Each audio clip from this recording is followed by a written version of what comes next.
they will be in a better position to lead, organize, and operate the organizations, planning, organizing, staffing, directing, and controlling. How do you manage the organization with the help of communication?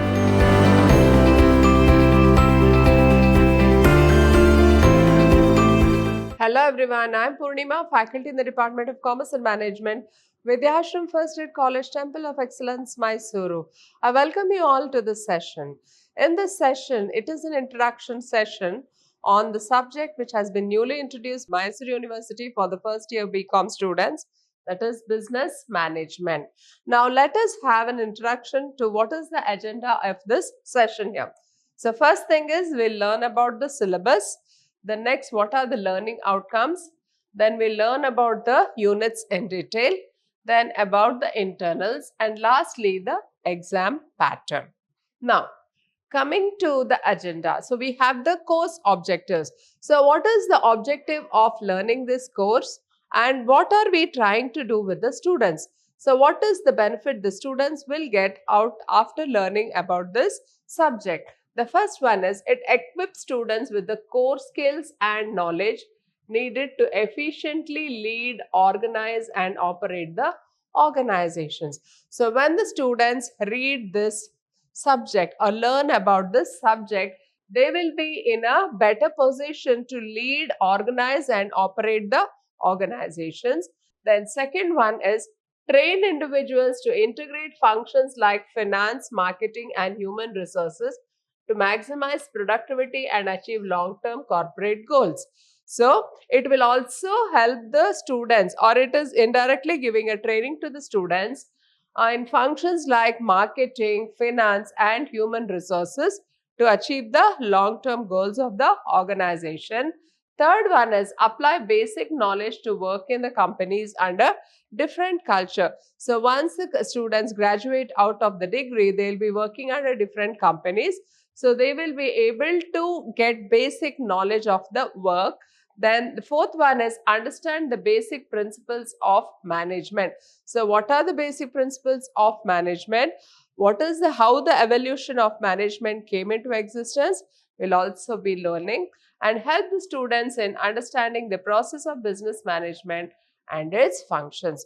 So most of you are well aware that in the previous business studies, we have already learned about the nature and characteristics of management, significance of management.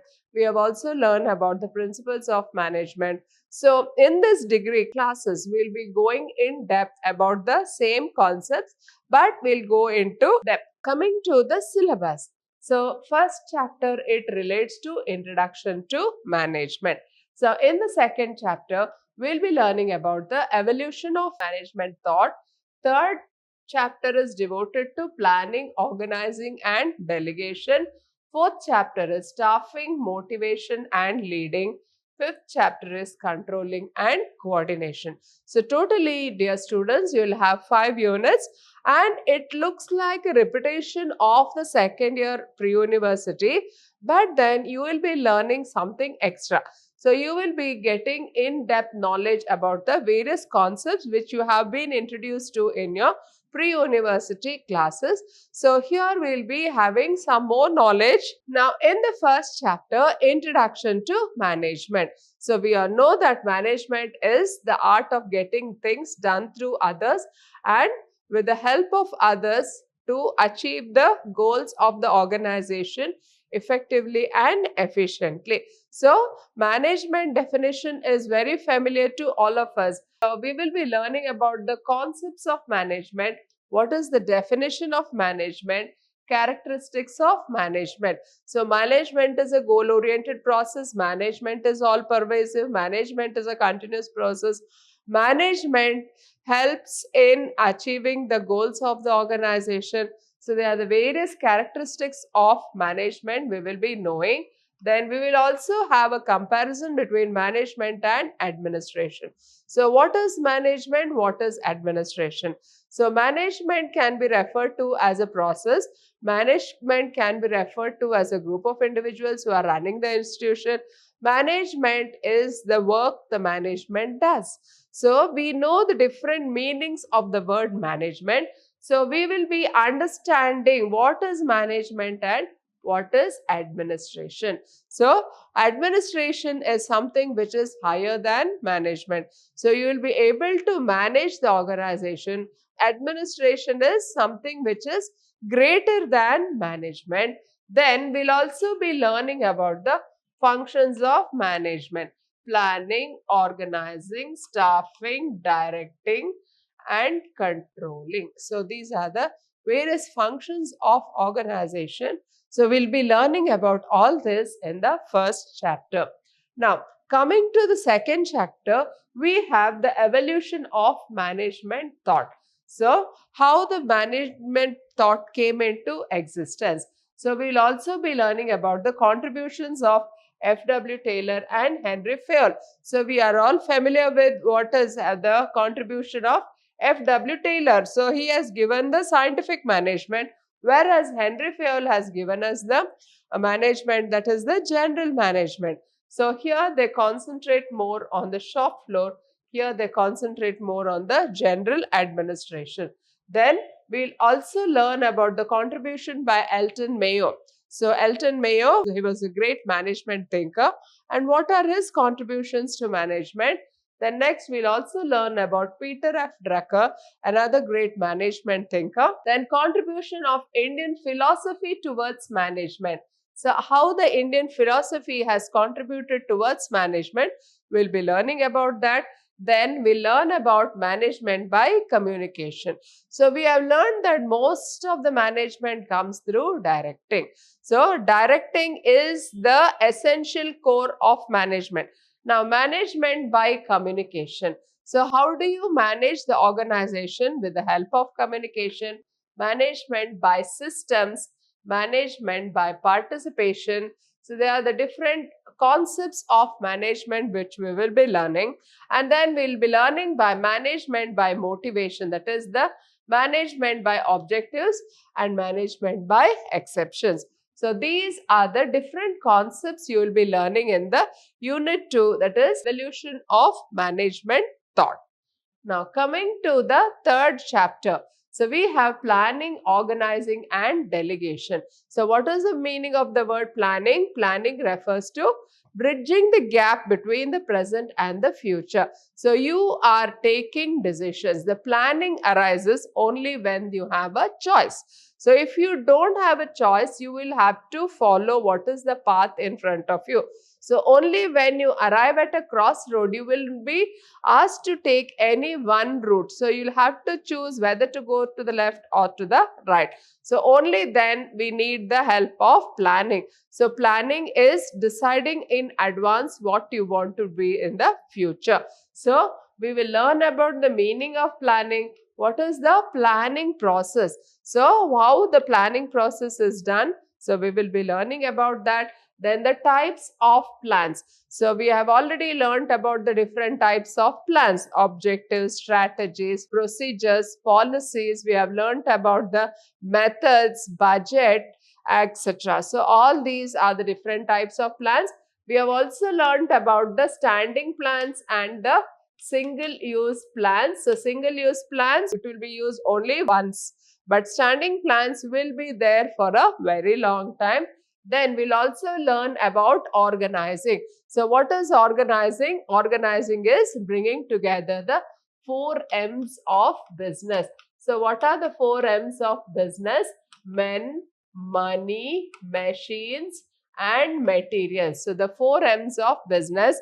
So along with the 5th M, that is management, we will be able to organize an organization. So what is the meaning of the word organization? What is the process in organization? So what are the steps in organization? The first step is identification of the different functions. The second one is departmentalization. So you create departments based on the functions. Third one is you establish authority responsibility relationship within the department. And lastly, we will be learning about the how the organization is run. Then the next one is the types of organization. So what are the different types of organizational structure? So what is the organization structure? It is the framework within which the organization will be running. So we will be learning about the various principles, the structure of the organization, then authority. So what is the meaning of the word authority? Authority is nothing but the right to give orders and exact obedience. So what are the different types of authority? We will be knowing. Then we will also be learning about decentralization. So what is centralization? Centralization means concentration of the decision making power with the top level management. But in decentralization, we will know that the decision making power, when it is given to the lower levels of the management, that kind of a situation we call it as decentralization. Then we'll also learn about what is delegation. Delegation means transfer of authority to the subordinate. So in delegation, what are the various meanings of delegation? So what are the principles to be followed during delegation? And we will also learn about delegation of authority. So what is this delegation of authority? So you will be just delegating some part of your work to your subordinate. So when you are delegating the work, so you will have to give him the authority also to get the work done. So that we'll be learning about the delegation of authority. What are the advantages? What are the disadvantages? All this we will come to know in delegation of authority. Then next one is staffing, motivation and leading. So what do we mean by staffing? Staffing is nothing but finding the right person for the right job. So in this we have an introduction. So in this staffing we will be learning about the concept of HR. So what is this concept of HR? It is nothing but human resource. So human resource. Then we also have learned about the concept of staffing. So why staffing is important? So we'll also learn about the staffing process. So what is the process of staffing? So first step is we'll have to have a manpower planning. So how do we have manpower planning? So just make a note of how many vacancies are there in the various departments of the organization. Then after that, you will have to just put an advertisement in the newspaper. That is the job of recruitment. Then after that, once you get applications, you will be just selecting the right candidates from the various applicants. Then after the staffing process, we'll be learning about the motivation concept and importance of motivation. So what is motivation? So motivation is you are trying to make people work in the way you want them to work, or you are encouraging people to do the work in such a way that it is beneficial to attain the goals of the organization. So what is the concept of motivation? Why motivation is important? And again, we'll be learning about the positive motivation and negative motivation. Then we'll also learn about the motivation theory. So what are the different theories of motivation? The first one is the Maslow's need hierarchy theory. So what does Maslow's theory say? Maslow's theory says that the needs of the human being are in the hierarchy. The first one is the basic need. That is the man is motivated to work only to fulfill his basic needs of food, water and shelter. Then the second level needs is the security needs, so that he wants security for his old age. Then after that, the next need comes is that is the esteem needs. Then we have the belongingness needs, and then we have the self-actualization needs. So these are the different needs of Maslow, that is hierarchy. Then we'll also learn about Herzberg's two-factor theory. So what is this Herzberg's two-factor theory? So we will say that for any individual to work in an organization, there will be two factors, that is the factors which are satisfactory, factors which are not satisfactory. So we'll learn about that in this Herzberg's theory. Then we'll also learn about Vroom's expectation theory. So Vroom's expectation theory. Then we will learn about the leadership, the different types of leadership. So we have the autocratic leader, democratic leader, and we'll also have the free rein leadership. So the different types of leadership, what is the importance of leadership, what are the traits of leadership, and what are the different styles of leadership. So that we will be learning in the third chapter. So you can see here a person is leading the other employees in the organization. Then next we have the controlling and coordination. So controlling is the last function of management and coordination is the essence of management. So only if we have proper coordination, the activities of the organization can run smoothly. So in this chapter, the first thing we'll be learning is what is the meaning of the word controlling. So controlling, we say that controlling is the Siamese twin of management. So why? When we have the planning, only then we can have a control. So planning and controlling should go hand in hand. So only if you have a plan, you will be able to compare what is the work you had expected and what is the work actually done.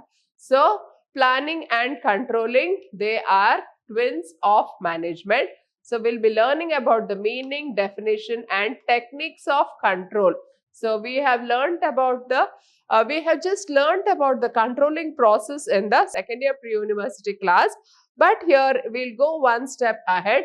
We'll be learning about the different techniques of control. So it may be the CPM, or we learn about the PERT analysis. Then we'll also learn about the various other techniques of control so that we'll be able to control the organization. Then next we'll learn about coordination. So what is coordination? So what are the principles of coordination? Then emerging trends in management. So what are the various emerging trends in management? In this, the first one is the Kaizen. This Kaizen was introduced by it is a Japanese technique of management where every day the people will come together and sit and they try to improve just one aspect of the work. So in this way, when they just improve just one aspect of the work, so every day we can have we can just improve on each and every aspect of the work we are doing. Then we have the TQM concept, that is the total quality management. So how do you just have the total quality management? Then we also have this concept of MIS, that is the Management Information System. Then ISO, Indian Standards Organization. Then change management. So when you want to introduce any change in the organization, so how do you have change management? Then we also have the stress management. So most of the managers are stressed out. So how do you manage the stress in the organization? And lastly, we will be learning about the fishbone diagram.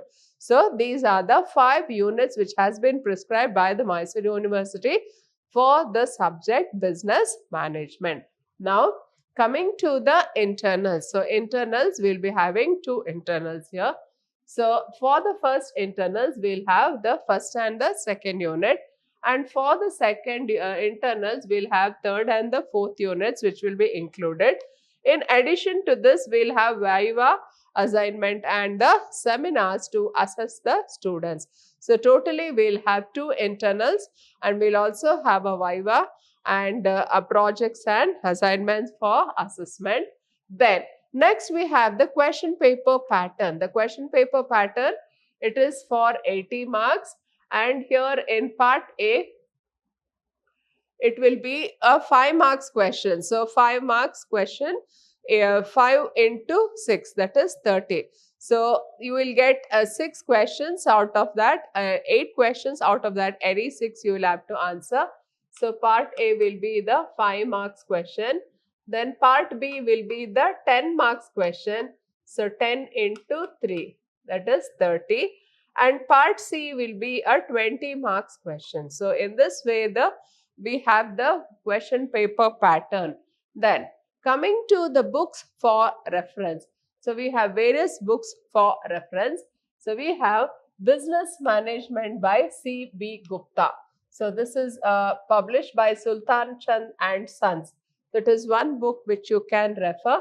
Next we have Coons Herald and Heinrich McGraw-Hill Book Companies. They are the publishers. Then we have a very good book, Principles and Practice of Management by Prasad L.M. Again, the publisher is Sultan Chand and Sons. Then we have a management book on management by Stoner A.F. and Freeman R.A. So these are the books for reference. So in addition to the notes, whatever I'll be sending in the Google Classroom, you can please refer to these books for additional knowledge on the subject. So with this, we come to the end of this session. Hope you have all followed it. Thank you.